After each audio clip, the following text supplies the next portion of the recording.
Dr. Wise, the channel for True Story Tower. جنات کی دلہن جمال ہاؤس روشنیوں سے نہایا نہایت خوبصورت منظر پیش کر رہا تھا۔ گھر کے ساتھ پورا محلہ برقی کمکموں سے جگمگ جگمگ کرتا نگاہوں کو خیرہ کر رہا تھا۔ آج فیض احمد کی دونوں بیٹیوں کی شادی تھی۔ اللہ پاک نے انہیں 4 بیٹیوں سے نوازا۔ اولاد نرینہ نہ ہونے کا قلق ضرور رہا، مگر بیوی کو کبھی جتلایا نہیں۔ اللہ کی رضا جان کر خاموشی کا کفل لگا لیا۔ گھر بھر میں ڈھولکی کی تھاپ گونجتی ماحول کو رنگین بنا رہی تھی۔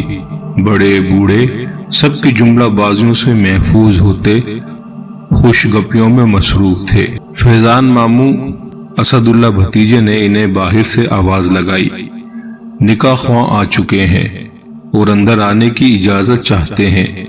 اسد کی آواز پر کمرے میں بیٹھی خواتین سلیقے سے سیدھی ہو بیٹھی۔ لڑکیوں نے ڈھولکی کی تھاپ کو روکا۔ آ جاؤ میاں، لے آؤ انہیں اندر۔ وہ جیسے انتظار میں تھے۔ نکاح خواں اور اپنے دوست نذیر احمد کو لیے وہ اندرونی کمرے میں چلے گئے۔ بیٹی کو سرخ دوپٹے اوڑھا دیکھ کر ان کی نگاہوں میں پدرانہ شفقت ابھری۔ یہ بیٹیاں کتنی جلد بڑی ہو جاتی ہیں، سوچتے بیٹی کے سر پر ہاتھ رکھا۔ یہ امبرین کدھر ہے؟ دوسری بیٹی کو وہاں نہ پا کر بیوی کو جواب طلب نگاہوں سے دیکھا۔ فیضان صاحب، وہ باتھ روم گئی ہے، بس آ رہی ہے، تب تک آپ بسم اللہ کیجئے، شائنہ کا نکاح پڑھوا لیں۔ خدیجہ بیگم نے انکساری سے استدعا کی۔ اوہ اچھا، انہیں تسلی ہوئی۔ آپ مولانا ادھر تشریف رکھیں۔ فیضان صاحب نے کرسی آگے کھینچے نکاح خواں کو بیٹھنے کا اشارہ کیا اور خود بیڈ پر بیٹھ گئے۔ نکاح خواں نے کرسی پر بیٹھتے رجسٹر کو کھولا۔ اللہ کے پاک کلام سے ابتدا کرتے انہوں نے شائنہ سے اجازت طلب کی۔ سلیم علی ولد علی اکبر سے سکہ رائج الوقت 1,00,000 حق کے مہر تمہیں قبول ہے بیٹی۔ لیکن دوسری جانب مکمل سکوت چھایا رہا۔ مولانا نے ایک نگاہ سرخ گٹھڑی پر ڈالے اپنے فکرے دوبارہ دہرائے، مگر دوسری جانب ہنوز خاموشی رہی۔ اس نے کھنکار کر گلا صاف کیا اور فیضان احمد کو ایک نظر دیکھا۔ توقف کے بعد تیسری بار الفاظ دہرائے، مگر اس بار بھی جواب ندارد۔ کمرے میں چھائی جامد خاموشی کو فیضان احمد کی پرتشویش آواز نے توڑا۔ شائنہ بیٹی، بیڈ پر بیٹھے وجود میں کوئی جنبش نہ پا کر وہ گھبرا گئے۔ انہوں نے یکدم اپنا ہاتھ بیٹی کے ہاتھ پر رکھا جو یخ بستہ ٹھنڈا تھا۔ چھونے سے وہ بے جان پتلے کی مانند ان کے بوڑھے بازوؤں میں جھول گئی۔ کمرے میں کھلبلی سی مچ گئی۔ خدیجہ بیگم جلدی سے آگے بڑھی، مگر بیٹی کا چہرہ دیکھتے ہی ان کی دل خراش چیخ پر سبھی خوف زدہ ہو گئے۔ پیلے لباس پر سرخ دوپٹہ اوڑھے وہ شائنہ نہ تھی۔ ان کے سامنے پڑا وجود کسی بوڑھی عورت کا تھا۔ کالی خوبصورت آنکھوں کے بجائے بے حس و حرکت سفید پتلیاں اوپر کو چڑھی نہایت بھیانکر دکھائی دے رہی تھی۔ گندمی رنگت سیاہی مائل ہو چکی تھی۔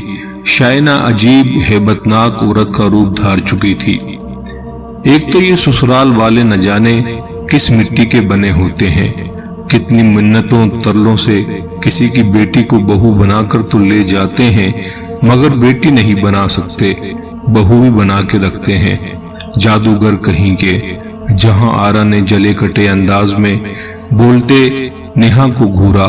نیہا کے پاس ماں کی بات پہ ایک لمبی گہری چپ کے سوا کچھ نہ تھا، سو چپ رہی۔ مگر بہن، یہ بیٹی دینے سے پہلے کیوں نہیں پرکھا کہ سسرال والے جادو ٹونا کرواتے ہیں؟ ساتھ بیٹھی عورت نے مزید کریدنا چاہا۔ اب پہلے کون کھل کر سامنے آتا ہے بہن؟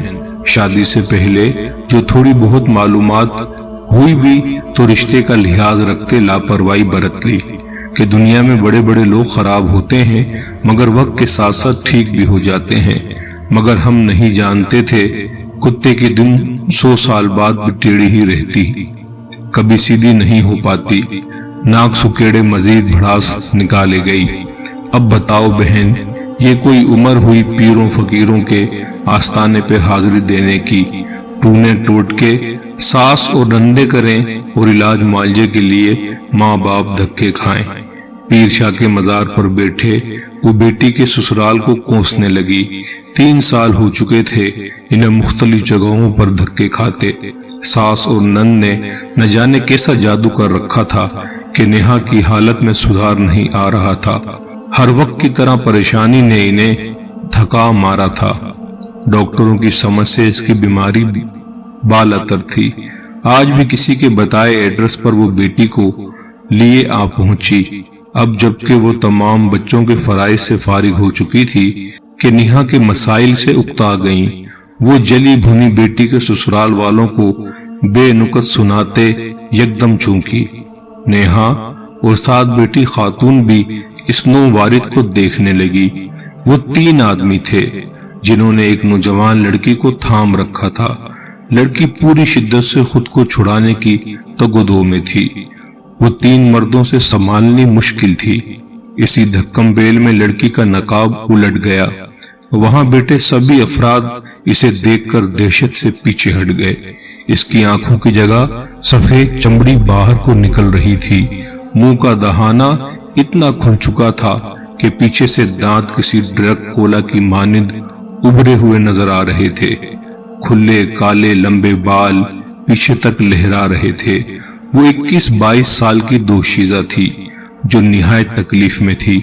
ہاتھوں پہ لگی تازہ مہندی اور سونے کی چوڑیوں سے بھرے بازو اس طرف اشارہ کر رہے تھے کہ وہ 2-3 دن کی دلہن ہے، مگر اس کی بگڑی حالت دیکھتے سبھی پریشانی و تجسس سے اچک اچک کر دیکھنے لگے۔ آستانے پہ ابھی پیر شاہ کی حاضری نہیں ہوئی تھی۔ ان مردوں نے اسے حجرے کے قریب دیوار کے ساتھ لگا کر بٹھا دیا اور خود اس کے دائیں بائیں اور سامنے کھڑے ہو گئے کہ کہیں کسی کو نقصان نہ پہنچا دے۔ وہ نارمل حالت میں نہ تھی۔ لڑکی کے منہ سے بھیڑیے سے مشابہ گراہٹ نکل رہی تھی۔ سبھی اس سے خوف محسوس کر رہے تھے۔ پیچھے پیچھے ہٹ جائیے سب، رحمت علی نے بآواز بلند سب کو خبردار کیا۔ وہ پیر شاہ کا خاص آدمی تھا۔ باریش لمبی سفید داڑھی کے ساتھ قد آور شخص کو اندر داخل ہوتے دیکھ کر سب پیچھے کھسک گئے۔ پیر شاہ کو نیہا نے پہلی بار دیکھا تھا۔ نہ جانے ان کے چہرے پر کیسا نور تھا کہ نیہا کے اندر پہلی بار احساس جاگا کہ اس کا مسئلہ وہیں سے حل ہو جائے گا۔ پیر شاہ حجرے میں جاتے یکدم ٹھٹکے، گٹری بنی اس لڑکی کو بغور دیکھا اور رحمت علی کو اشارہ کیا۔ رحمت علی، اس لڑکی کو پہلے اندر لے آؤ اور تم سب دائیں طرف منہ کر کے بیٹھ جاؤ۔ اس لڑکی کی طرف کوئی مت دیکھے، جلالی انداز میں کہتے حجرے میں چلے گئے۔ رحمت علی نے سب کا منہ دوسری طرف کروایا اور آنن فانن اس لڑکی کو لیے وہ تینوں بھی اندر چلے گئے۔ اتنا عجیب ماحول نیہا نے پہلے کبھی نہیں دیکھا تھا۔ اس سے پہلے کہ وہ ماں سے کچھ پوچھتی کہ پیر صاحب کے حجرے میں سے جانوروں کی ملی جلی آوازوں سے وہاں بیٹھے سبھی افراد خوف زدہ ہو گئے۔ توبہ استغفار، آئے تو اپنے علاج کے لیے ہیں، کہیں اور ہی مصیبت گلے نہ پڑ جائے۔ جہاں آرا بیزاری لیے گھٹی آواز میں بڑبڑائی، بھئی اس بابے نے علاج کر دیا تو ٹھیک ہے، ورنہ قسم ہے جو دوبارہ کسی آستانے پہ قدم بھی رکھا وہ بولے بغیر نہ رہ سکیں۔ کیا تھا تمہارا شوہر خود آتا، اسے بھی ماں بہن کے کرتوت نظر آتے، اب یہاں بیٹھ کر جانوروں کی آواز سنتے ہوئے اوسان ہی خطا کرنے ہیں۔ ارے بہن، مجھے لگتا ہے اس لڑکی پر کوئی جن عاشق ہے، ساتھ بیٹھی عورت نے ٹکڑا لگایا۔ یہ جادو کے اثرات نہیں ہیں، ضرور کوئی بھوت پریت کا قبضہ ہے۔ مضبوط مگر دبے لہجے میں انکشاف ہوا۔ ہاں مجھے بھی کچھ ایسا ہی لگا، پتہ نہیں یہ لڑکیاں بال کھلے چھوڑ کر کیا ثابت کرنا چاہتی ہیں۔ ہماری مائیں تو اس قدر گہری نگاہ رکھتی کہ ہمیں دوپہر کو باہر نکلنے کی اجازت نہ ملتی کہ وہی ان مخلوق کے نکلنے کا وقت ہوتا ہے، کوئی چڑیل وغیرہ نہ چمٹ جائے۔ جہاں آرا نے ناپسندیدگی کا اظہار کیا۔ بچپن سے سنتے آ رہے ہیں کہ جن بوت کسی جوان لڑکی پہ فدا ہو جاتے ہیں تو مرتے دم تک اس کا پیچھا نہیں چھوڑتے، اور آج کی بچیاں سمجھتی نہیں جاؤں گا، کبھی نہیں جاؤں گا، یہ میری دلہن ہے۔ بھاری چیختی آواز حجرے کی دیواروں کو چیرتی کانوں میں پڑی۔ دیکھا دیکھا، میں نہ کہتی تھی کوئی جن ہے جو اس پر عاشق ہو گیا ہے۔ اس عورت نے جوش سے جہاں آرا کو دیکھا۔ ہاں بہن، بس دعا کرو یہ جن جلدی نکلے تاکہ ہماری باری بھی آئے۔ جہاں آرا نے ناک سکیڑے دروازے کی جانب دیکھا۔ آپ سب لوگ پھر سے منہ دوسری طرف کر لیں۔ اسی اثناء میں رحمت علی نے باہر نکل کر جمود توڑا۔ تینوں آدمی اس لڑکی کو تھامے باہر آئے۔ لڑکی کے کھلے کالے بال پشت پر لہرا رہے تھے۔ اس کی رنگت اب سیاہی مائل ہو چکی تھی۔ سفید پتلیاں ویسے ہی اوپر کو چڑی ہولناک لگ رہی تھی۔